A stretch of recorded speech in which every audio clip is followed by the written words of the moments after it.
Three divers are exploring an underwater cave when the one in front turns his head to look at his teammates and notices that behind the three of them there seems to be a fourth person. He has his hands raised in a strange posture. As they swim closer to take a look, they realize it is actually the decomposing corpse of a diver. This discovery also uncovers a long-buried unsolved mystery, the Mount Gambier Treewell Cave diving fatality incident. Treewell Cave is located in Mount Gambier, the second largest city in South Australia. Mount Gambier was built on the site of an extinct volcano and is famous for its unique volcanic landscape and karst features. As a result, the area has many volcanic crater lakes, caves, sinkholes, and similar formations. This story takes place on a pasture just a few kilometers from the coast. From the outside, the pasture looks completely ordinary, with nothing special about it. However, hidden beneath the grassland lies a mysterious underground world.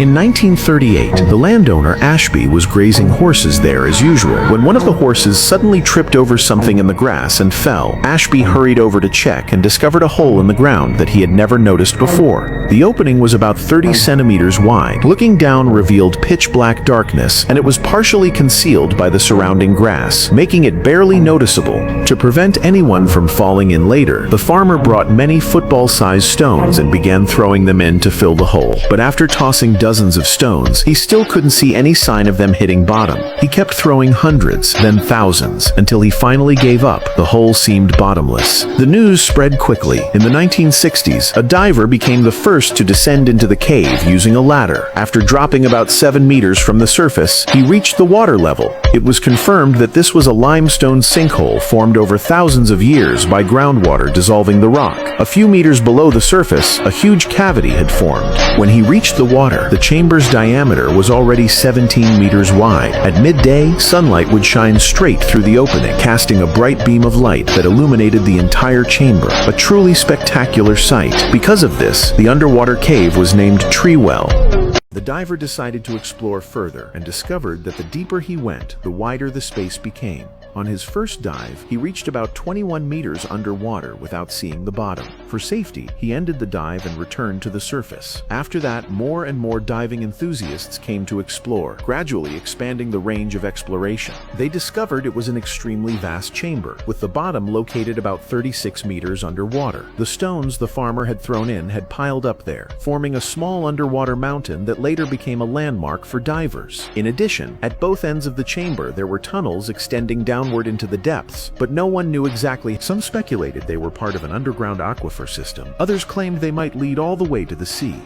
According to the diver who reached the greatest depth at the time, the cave could be divided into 3 stages. The first from the surface to about 40 meters, just past the bottom of the rock pile, where light was still relatively good, and it was the safest area underwater. The second, starting from around 60 meters, and the third, where sunlight could no longer penetrate, making everything extremely dark.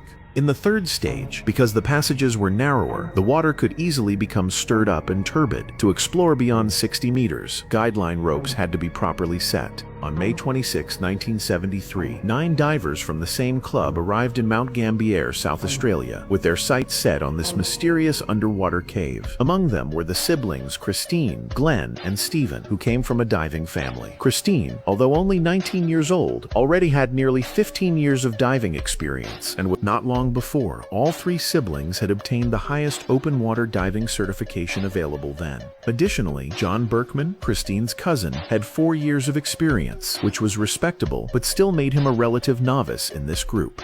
Although all the team members had extensive diving experience, it had been gained in open water. Only the team leader, Robert, had dived in this sinkhole 8 times before. According to the plan Robert had prepared, everyone would limit their maximum depth to 60 meters, meaning they would only explore the main chamber and not enter the side tunnels. On May 27, 1973, the 9 team members registered at the farmhouse and began a 2-day diving trip. They set up a tripod and rope ladder, entered the water one by one, and started their first practice descent. They followed the guideline rope successfully down to the top of the rock pile at 36 meters, then continued along the side of the rubble pile to the bottom of the main chamber for exploration. At this point, the depth already exceeded 50 meters, a depth at which divers were very likely already experiencing nitrogen narcosis. In that era, mixed mixed gases were not yet common. Recreational diving still used ordinary air tanks. Once past 30 meters, under high pressure, the nitrogen dissolves into the body, potentially causing a state similar to drunkenness, excessive excitement, impaired judgment, slowed reactions, and so on. Since most of the team were diving in a cave for the first time, excitement and thrill were inevitable. They likely mistook the body's danger signals for a natural reaction to the magnificent scenery, laying the groundwork for the tragedy that followed. Soon afterward, with air running low, everyone performed decompression stops and safely returned to the surface. They changed flashlight batteries, refilled tanks, and prepared for the next day's dive. Perhaps because the first day's practice felt too easy, the young Christine wanted to take advantage of the opportunity to quickly descend to 250 feet, about 76 meters, in the left tunnel without stopping, and return immediately to set a new record. She quickly convinced her brother Stephen, and together they recruited John and Gordon to join the secret adventure. The rest of the team had no idea about the plan. The next day, upon arriving at the well, one of the female divers, June, decided not to dive and stayed on the surface handling logistics. With the previous day's experience, the remaining 8 quickly descended to the top of the rock pile. Robert then led everyone down another roughly 20 meters, the depth they had explored the day before. Not long after reaching there, Robert felt dizzy and nauseous. He checked his depth gauge, 5 meters deeper. Realizing he was experiencing narcosis, he signaled to his companions that he was returning to the top of the rock pile. The others signaled back that they were fine and would continue exploring.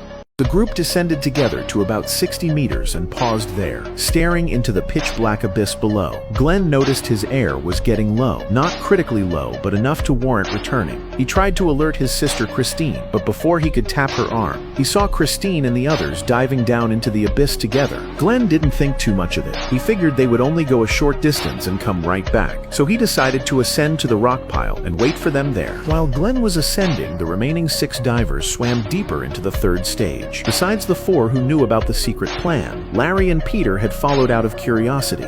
After descending for a while, the tunnel began to narrow sharply, and the water became heavily stirred and turbid. The group finally realized this was not a wise decision. Gordon checked his gauge and saw they had reached 69 meters. He immediately signaled to ascend. Everyone began climbing upward rapidly, but because the passage was narrow, the water quickly turned completely murky. Larry, at the very rear, could only barely follow the fins of the teammates ahead to orient himself.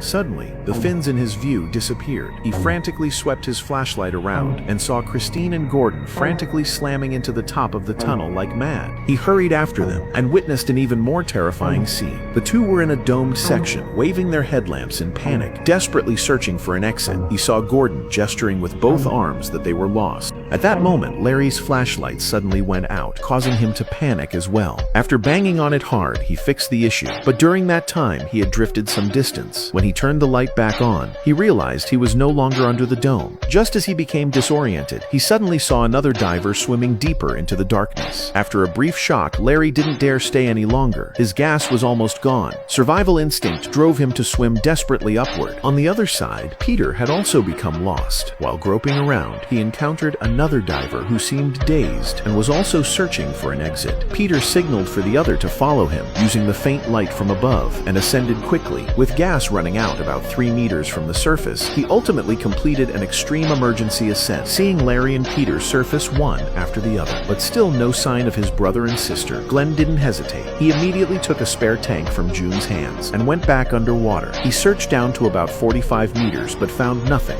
When Glenn surfaced, team leader Robert then dove in again. He quickly followed the left tunnel to around 60 meters and found only Stephen's flashlight and camera on a rocky ledge. The silt at the bottom had been stirred into thick murk, and everything below was pitch black. With no choice, Robert abandoned the search after 10 minutes and ascended. By then, everyone knew the 4 were not coming back. The mission had shifted from rescue to body recovery. June had already called the police, and an ambulance had arrived. But at that time, the police lacked cave rescue capabilities. After 2 failed recovery attempts, they gave up. 8 months later, a documentary film crew arrived to shoot a film about cave diving. With the landowner's permission, a cameraman descended to about 15 meters underwater, accompanied by 2 others. They used 2 powerful 24-10-44 1400-watt filming lights for illumination, turning the dim cave as bright as daylight. As the lead cameraman turned to film behind him, he discovered another unfamiliar diver approaching. After getting closer and examining carefully, the 3 realized it was a body wearing a dive suit. Terrified, they surfaced immediately, notified the landowner, and reported it to the police. 2 officers then dove to the top of the left tunnel and found the diver's body with its buoyancy compensator already inflated and open. After bringing it to the surface, since visual identification was impossible, dental records were used to confirm it was 22-year-old Stephen Millett, the lost diver Peter had encountered. Although there were no direct witnesses based on the position of Stephen's body and equipment, it is believed he became separated from the group amid the chaos. While trying to ascend and find a way out, he activated his BCD to inflate and float upward. However, in the dark, turbid, and structurally complex cave, this was an extremely risky move. He likely became wedged against rocks at the ceiling and was unable to free himself, ultimately running out of air not far from the exit. The police dove again to around 5 meters but found no other victims. To prevent future accidents, they sealed the sinkhole. However, with 3 bodies still down there, landowner Ashby could not rest. He secretly contacted an amateur diving club from Melbourne, hoping they could locate the remaining victims. On March 9, 1974, at 1 p.m., club leader Traina led 3 teammates into the sinkhole. At about 59 meters, they saw one body lying face up with another directly below it. They were later confirmed to be Christine and Gordon.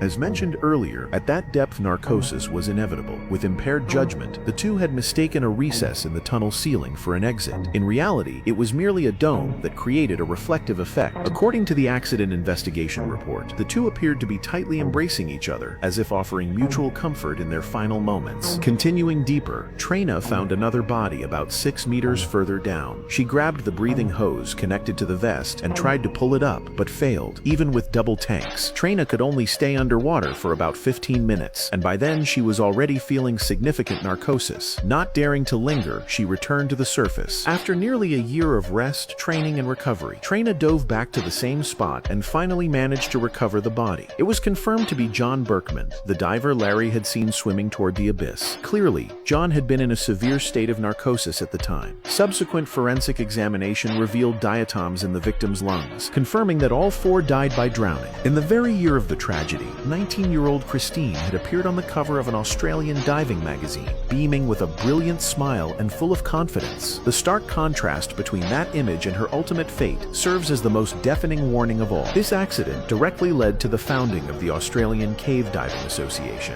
In 1984, the association carried out a detailed survey of the cave. Although the depths of the 2 tunnels were measured, their total length remains unknown to this day.